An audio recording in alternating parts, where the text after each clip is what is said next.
10 millions de Français souffrent d'herpès, dont 7 millions d'herpès buccal, ce qu'on appelle également le bouton de fièvre, ce fameux bouton donc d'herpès labial qui est assez inesthétique et très gênant. C'est une liaison plutôt banale mais récurrente et contagieuse. On va vous dire ce matin comment le reconnaître, comment le soigner avec le médecin d'Europe 1, le docteur Gérald Kierzek, notre médecin urgentiste. Tout d'abord, qu'est-ce qui se cache derrière ce qu'on appelle le bouton de fièvre? Est-ce que c'est une appellation médicale tout d'abord? Comment vous avez dit, Thomas, une liaison ou une lésion? Parce que ça peut venir à la suite d'une liaison, effectivement, parce que c'est très contagieux ce bouton de fièvre. J'ai dû dire liaison, mais je voulais dire lésion. Oui. Voilà, c'est une petite lésion qu'on a. Alors, c'est vrai que c'est pas très esthétique, c'est surtout contagieux. On appelle ça le bouton de fièvre. C'est de l'herpès labial. On appelle ça aussi en langage populaire le feu sauvage. Pourquoi le feu sauvage? Parce que ça brûle, et notamment les premiers symptômes, avant même que les petites vésicules apparaissent, eh bien, vous allez avoir une sensation de brûlure. Et c'est très important de dépister et de traiter à ce moment-là, parce que plus vous allez traiter tôt, plus vous aurez la possibilité d'en venir à bout et éviter de contaminer, parce qu'on voit bien que c'est un virus et que ça va passer de proche en proche, de personne en personne, avec un virus. Alors évidemment, quand on s'embrasse et quand on embrasse un bouton de fièvre ou quelqu'un qui a un petit bouton de fièvre, là il y a un risque de contamination, mais ça peut aussi passer par les mains, par une contamination sur des ustensiles. Ah, c'est pas uniquement le contact avec le bouton de fièvre alors? C'est pas uniquement le contact avec le bouton de fièvre. Donc le virus, c'est l'HSV, c'est l'herpès simplex virus, c'est un virus d'herpès. Alors il y en a deux catégories, mais celui qui touche plutôt la bouche, c'est le virus de type 1. Il y a le virus de type 2 qui est un virus plus génital, mais le virus de type 1 qui touche beaucoup de monde. C'est-à-dire qu'il y a énormément de personnes qui sont, quand on regarde les études, c'est entre 50 et 90% de la population qui a eu une primo-infection à ce virus. Ça veut dire quoi? Ça veut dire que pour faire un bouton de fièvre, il faut d'abord avoir été contaminé, avoir eu cette primo-infection qui peut être totalement asymptomatique. C'est-à-dire vous avez été contaminé par quelqu'un et votre corps va stocker le virus et vous n'aurez pas forcément de récurrence, pas forcément de poussée. Ça, c'est ce qu'on appelle la phase de contamination, de primo-infection, un peu comme tous les virus.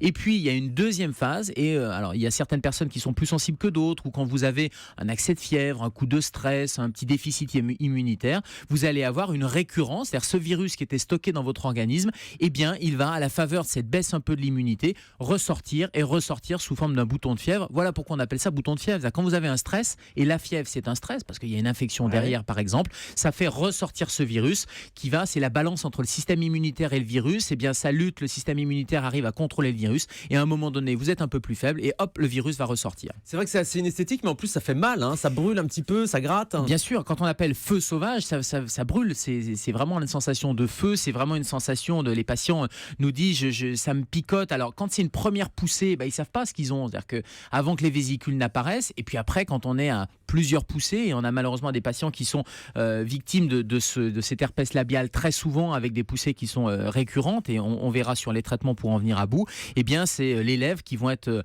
inflammées, qui vont être rouges avant que n'apparaissent ces petites vésicules, et ça c'est la caractéristique de l'herpès. Mais comme toutes les infections à herpès, les vésicules, c'est-à-dire c'est un peu comme des petites cloques, mais des cloques qui sont translucides à l'intérieur, il y a du liquide, et c'est ce liquide qui est bourré de virus, et donc ce sont ces petites vésicules qui sont contaminantes, et notamment, et ça c'est l'évolution naturelle, l'évolution de ce bouton de fièvre, c'est rouge, ça brûle, il y a une petite cloque qui se forme, et à un moment donné cette cloque elle va éclater, bien sûr naturellement, ça va faire une petite croûte et ça va cicatriser. Mais pendant toute la période où on a le bouton de fièvre, non seulement ça fait mal, ça gratte, ça brûle, mais en plus c'est contaminant. Et elle dure combien de temps cette période? Alors ça peut, les prodromes, c'est-à-dire avant d'avoir les symptômes, ça dure quelques jours, c'est de 1 à 5 jours, et puis ces symptômes, ces récurrences, ça va durer de quelques heures à un jour plus tard, on va avoir l'apparition de ces petites vésicules, et puis en quelques jours, ça finit par éclater, et puis ça va former une croûte et ça va cicatriser. Le problème, c'est quand vous avez des récurrences qui vont revenir de plus en plus souvent, parce que vous avez un terrain immunitaire ou une fatigue, on est en plein été, quand il y a du soleil, on sait que le soleil, ça va augmenter les poussées, ça favorise ces poussées-là, et ces lésions, généralement, elles disparaissent, mais malheureusement, elles vont revenir. Et si vous avez ces facteurs de stress ou ces facteurs déclenchants qui ne sont pas corrigés, eh bien, vous risquez d'avoir des récurrences relativement fréquentes, et c'est là où ça devient handicapant. Il y a certaines personnes qui sont davantage sujettes à ce problème.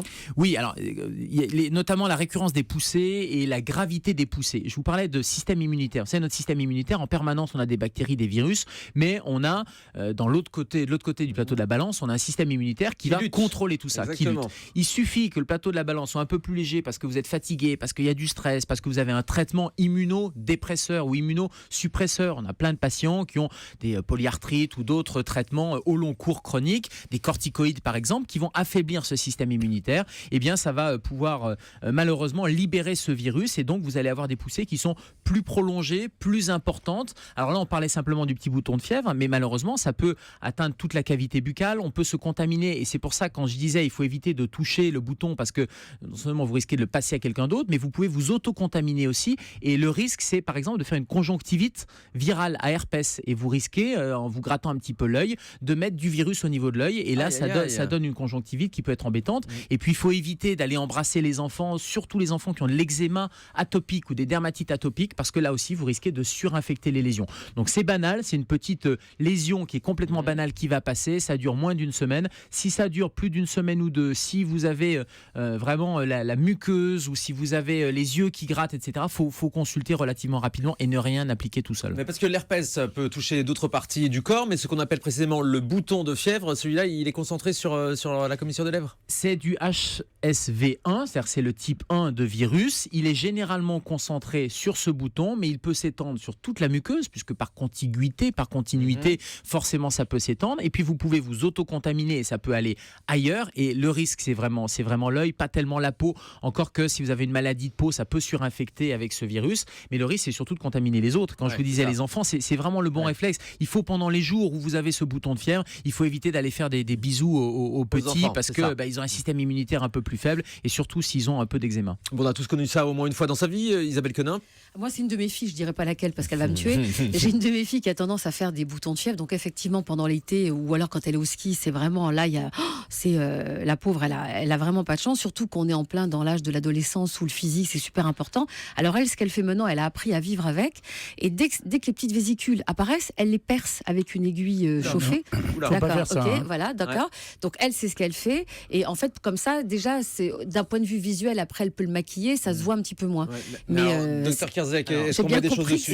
Esthétiquement, c'est peut-être la solution qu'elle a trouvée. Ouais. Médicalement, c'est surtout pas la bonne solution pour plusieurs raisons. La première, c'est qu'elle va libérer du virus. Elle doit pas être la seule à faire ça. Hein. Je pense, parce que je pense que c'est une de ses copines qui lui a montré comment faire. Ça va libérer du virus, donc elle risque de se contaminer. Bon, alors on peut imaginer qu'elle perce avec quelque chose de stérile, mais elle risque de contaminer aussi avec des bactéries, parce qu'elle va faire une effraction cutanée, c'est-à-dire qu'elle va percer, et donc vous risquez de contaminer cette lésion, cette muqueuse qui est à nu, par du staphylocoque. Donc il ne faut pas toucher, en fait. Et par contre, il ne faut pas attendre qu'elle ait les vésicules, et c'est ça l'astuce, c'est dès on sait qu'on est sujet à des poussées, à des récurrences d'herpès, dès qu'on a cette sensation un peu de picotement, avant même que les vésicules n'apparaissent, il faut tout de suite traiter. Et on va traiter avec soit des crèmes locales, qui sont des antiviraux qu'on va pouvoir mettre de manière locale dessus, et avant même qu'on ne voit quelque chose, dès qu'on a cette sensation un peu de brûlure, et parfois quand ce sont des poussées qui sont importantes, on peut mettre un traitement qui est un traitement par la bouche, c'est-à-dire c'est un antiviral qui va être donné très rapidement pour essayer d'enrayer, de casser la propagation de ce virus avant que les vésicules n'apparaissent. Dr Cohen. Alors, je ne veux pas contredire Gérald qui utilise des mots très beaux comme effraction, etc. Mais apparemment, les crèmes, elles ont surtout la vertu d'hydrater la peau et d'apaiser les symptômes. Elles sont moins efficaces en termes de traitement que le début d'un traitement préventif, mais vraiment dès les premiers symptômes, où là, on prend des comprimés d'acyclovir qui s'appellent Zovirax, et on prend 5 comprimés par jour pendant quelques jours, pendant 5 jours, et en se disant quand même que quelquefois ces boutons, Gérald va le confirmer, ces boutons souvent disparaissent assez spontanément, et on peut se demander si à ce stade de l'herpès, je suis pas sûr qu'à ce stade de l'herpès, le traitement soit particulièrement efficace. C'est super handicapant quand même. Je sais qu'il y avait des jours, elle voulait pas aller à l'école. Votre fille qui sort en boîte de nuit régulièrement et qui a de l'herpès régulièrement, oui, mais pas nous. Plus c'est mytho, le vrai message, c'est plus c'est mytho, plus ça va être efficace. Ah, mytho, je pensais que c'est ça. Plus c'est mytho, mytho, M-I-S-T-O, plus on le met tôt, dès les premières brûlures, plus ça va être efficace. Et après, c'est votre médecin. Alors, il y a des crèmes qui sont en vente libre en pharmacie, il n'y a pas besoin d'ordonnance. Et en revanche, la cyclovir, le Zovirax dont Jean-Michel parlait, qui est un traitement par la bouche, il est efficace, mais mais il est sur ordonnance. Donc là aussi, c'est Donc, faut vraiment en les fonction consulter. de votre réactivation. C'est en fonction du nombre de poussées, de la gravité des poussées. Et puis surtout, pour la fille d'Isabelle, c'est les facteurs déclenchants. C'est-à-dire qu'elle a dû repérer un peu les facteurs qui déclenchent l'anxiété, le stress, la fatigue, les lèvres sèches, un petit traumatisme local. Et c'est pour ça que c'est pas bon d'aller percer encore ces vésicules, parce que un traumatisme local, par exemple, si vous avez eu un traitement dentaire ou un traitement esthétique du visage, c'est pas un peu d'épilation, etc. Il y a cette fameuse effraction cutanée, c'est-à-dire que la peau qui est une protection, elle va être à un moment donné lésée, elle va être un petit peu ouverte. Et bien, ça va être la porte d'entrée, mais ça peut être une gerçure aussi, tout simplement. C'est la porte d'entrée à la réactivation de ce virus-là. Attendez, quand on met la crème dessus, forcément, on est amené à toucher le bouton. Alors, c'est ce qu'il ne faut pas faire. Oui, alors déjà, on va se laver les mains avant et après. Et puis, on touche pas, on ne perce pas. On met simplement la crème qui est dessus. Et si vous avez bien suivi le conseil mi-tôt, c'est-à-dire c'est pas un conseil de mytho, mais il faut vraiment mettre cette crème tôt. On l'a compris, Et bien, ouais. vous allez faire avant même qu'il y ait les vésicules. Et il y a un facteur chez les femmes et les demoiselles, ce sont les règles. Les règles sont un facteur déclenchant là aussi. Et malheureusement, on peut pas y faire grand-chose. Et il y a la mauvaise alimentation, une alimentation trop riche, trop grasse. Certaines études ont montré que ça allait là aussi augmenter parce que ça affaiblit le système immunitaire, ça augmente les poussées.